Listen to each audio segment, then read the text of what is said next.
We had a good session this past session, and I think that will provide a great baseline of where to begin our work this coming year. MDOT presents the Extra Mile Podcast, Legislative Session. Got to have the ability to get that product to market. As long as you're performing, we want to be behind you pushing. Welcome into another edition of the Extra Mile Podcast Legislative Session presented by the Mississippi Department of Transportation. I'm MDOT Public Affairs Deputy Director Paul Catul, and as always, I'm joined by my co-host Will Kraft, who is the Public Affairs Director.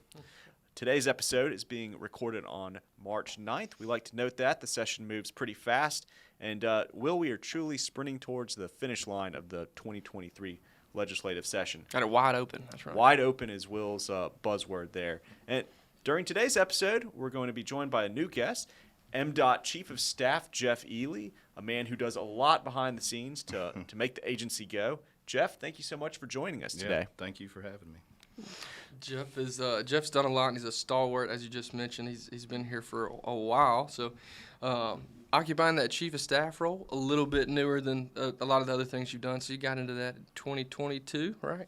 Yeah, that's correct. Yeah, 22. So I want to learn a little bit about you for the folks in the district's office that may not know, or even outside, right? Chief of staff handles a lot of important stuff. So we got Jeff on today. So what kind of work were you doing before moving into that chief of staff role? Well, start from the beginning. I started in planning division, eventually moved up to the director of planning division, served there for 6 years. In 2018, was offered the position of assistant chief for pre-construction. That's right. MDOT has 3 assistant chief roles: pre-construction operations, field operations.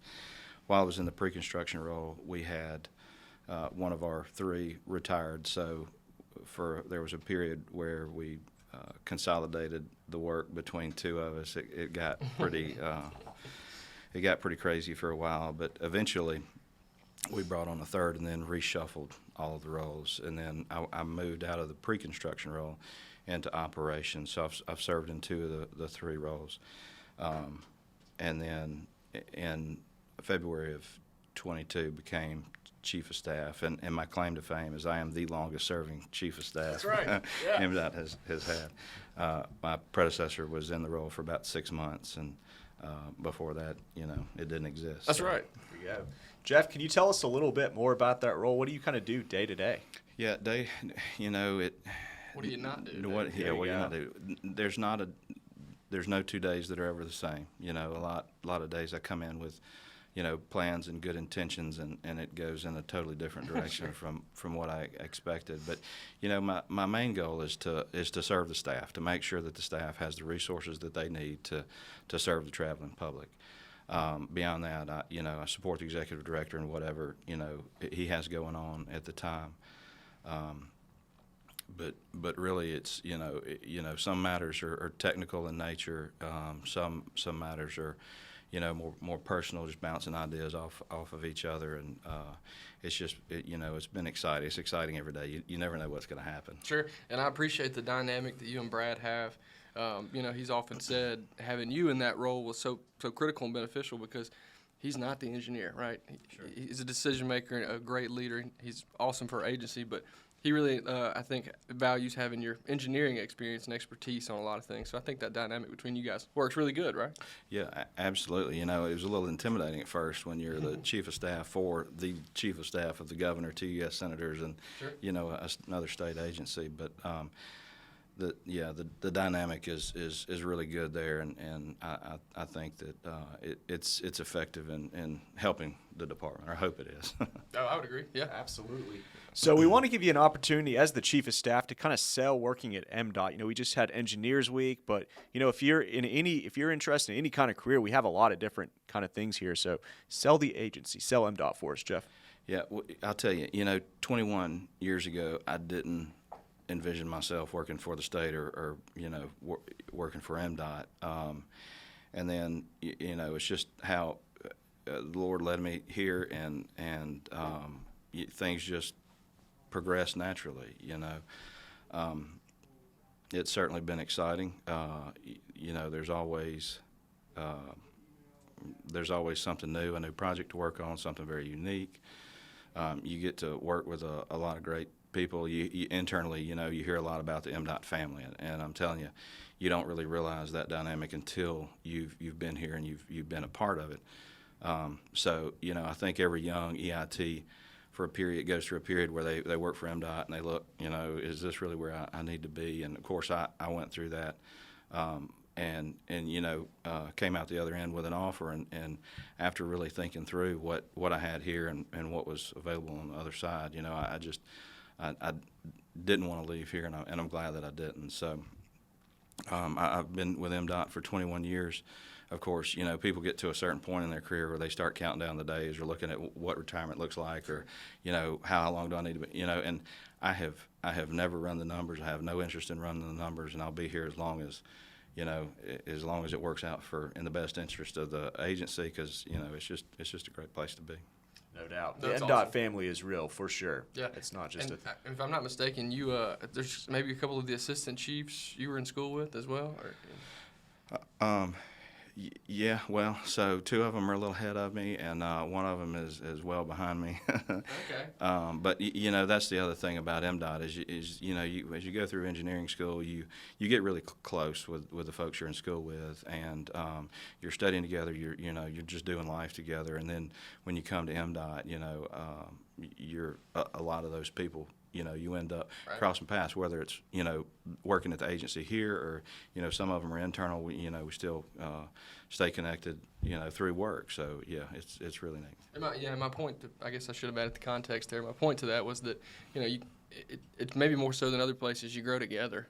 That's right. You end up being here for such a period of time, and that family feeling is very real. I'll attest to that, only having been here since 2018, and only now having been in a new division for about a week. Everything about MDOT is very much family feeling. Want to have a great place, great place to come to work and enjoy. It'll never be, as we've said before, going to work's probably not going to be the same as a week in Mexico, a vacation. Sure, but you don't want to hate your life. You don't want to dread coming to work. And I've never found that experience, or have never seen that in my time here. So can vouch for that as well, for sure. Yeah. Jeff, you deal with some very important things. Funding is a very important thing. It feels like a million years ago, but it wasn't too long ago. The governor kind of rolled out an announcement, a $1.3 billion shovel-ready capacity kind of list. Can you kind of break that down for us, what all goes into that? Yeah, so that proposal, I mean, it got us all really excited because, we've dealt with a flat budget for a really long time. Last year, the legislature provided some additional resources to do more paving, to do some capacity projects. When I say capacity, it's a new alignment to a road or adding 2 lanes to 4 lanes, something like that. And so, having that momentum going and the governor coming out with his proposal, that was it was a heavy lift. It would have gotten a lot accomplished, or could get a lot accomplished. Of course, last year we dealt with a lot of inflation and things like that, which, the price of milk isn't what the price of milk was, 20 eggs. I mean, so. It's really exciting to see that the projects that he was proposing came straight out of MDOT's 3-year plan, and to me that shows some collaboration between MDOT, the legislature, and the governor's office. Everybody's working toward the same goal when they're looking at projects that are planned, and we're not looking at something that is a new concept. That's a really big deal to us because it does take a long time to get a new project going. So being able to pull from existing projects and implement what we were able to start last year with through the legislative funding has the potential to be really big. No, for sure. And I just piggyback off of that right onto our next one. We've got the governor's office out there out front making the announcement, and like you said, the $1.3 billion package rolling out. A little bit different looks as far as what the legislature's kind of packaged up to this point. We're still by no means through the process. Things could totally be different in 2 weeks, or we could rock this baby as it looks right now all the way through. It could change. But what about the legislative package that we've been looking at this past week? Yeah, so the Senate came out with a proposal that was $480 million for those capacity projects.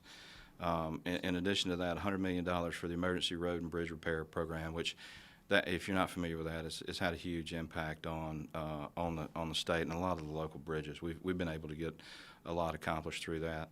And then $40 million in federal matching funds, which supplements what came out through the federal government a few years ago.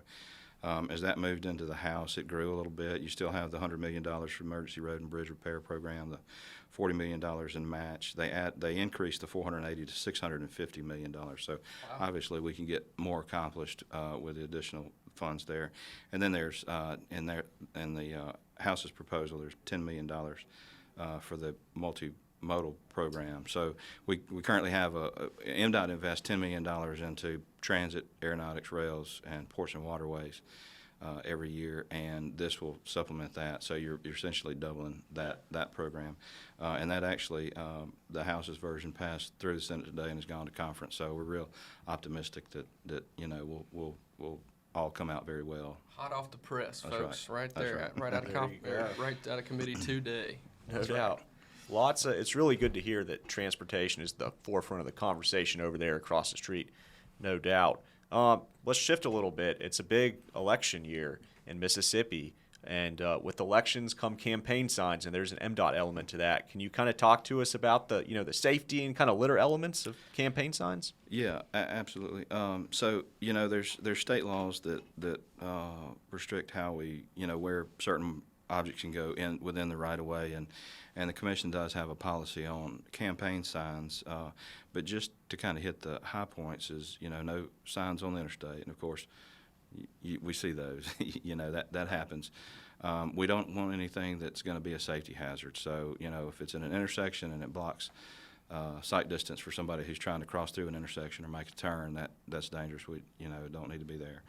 And then the other thing is if summertime's coming and we'll be mowing, and you don't want anything that's going to interfere with maintenance. So what we do is if they're not in compliance with the policy, we will remove the signs, and we'll take them to an MDOT location nearby so that they can come get them if they choose to, and we'll hold them for a period of time. But to be honest with you, our workforce has shrunk from somewhere around 3,000 plus employees to about 2,500, and a lot of that is in our maintenance area. So we do our best to,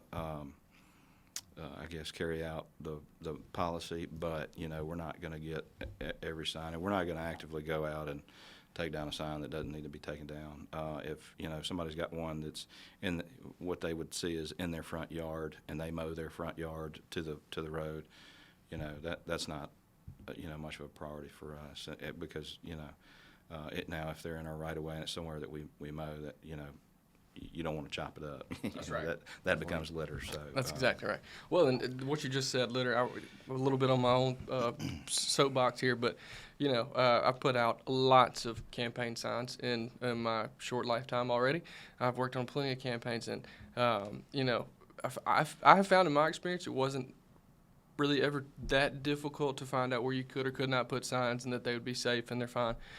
Maybe it's gotten harder. I don't know. But that being said, if you're out there, you're putting signs out, campaign signs, especially if you're the one running for the office, you wanted to do this, you want to get in this position to better your community, to better, people's lives around you.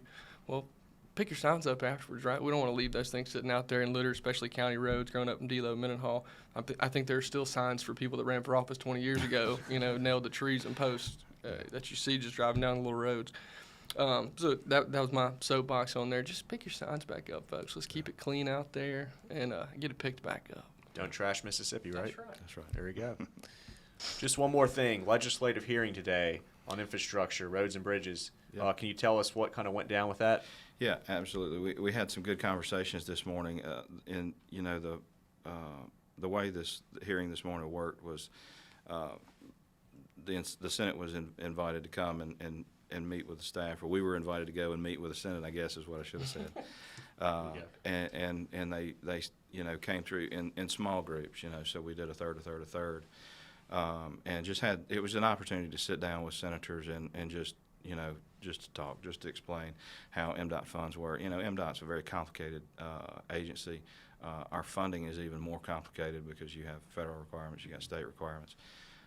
So it was an opportunity to sit down, kind of from a high level, explain how our funding works, and talk through any questions that they had. And you know, we enjoyed the opportunity. We appreciated being able to do that, and we could, you know, tell that you know, I think it was beneficial to them. And you know, we walked away with some items on the to-do list, Sure. and we'll follow up on those. But it's just always a good opportunity to sit down with the folks across the street and make sure we're hearing what their needs are.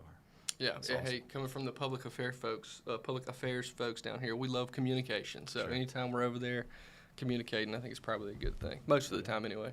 All right, let's hit the big one. I know you're all out there tuning into a transportation and political podcast to hear us talk about food. So here it comes. Mr. Ely, you spend a lot of time driving around? I don't know. But we know we all like to eat. So I'm curious if you have a favorite, maybe a local Jackson Metro place to stop in, or maybe a hole in the wall or somewhere when you're traveling. I know Starkville's a hub for you, but is there a food favorite out there somewhere? You know, there is. As much as I've traveled the state, I always go back home. I grew up on the coast. I grew up in northeast Jackson County. And, you know, seafood was a big part of the diet until I moved up here, and, you know, things are a little different. But Bozo's Grocery. Bozo's Grocery in Pascagoula is one of my favorites. As a matter of fact, anytime I need crawfish, I'll still drive down there because I checked today, it's $1.10 a pound for live crawfish. So, yeah, that's my favorite. That's very fair, very fitting as well. No doubt. Someone else mentioned that. I think so. Maybe I'm not going to guess, but someone else has definitely mentioned the restaurant on the podcast. Well, Appropriate for the time of year as well. Let's get some Absolutely. crawfish going. Yeah, that's right. We're going to get Jeff to host Crawfish Bowl now. We'll do it. there we go.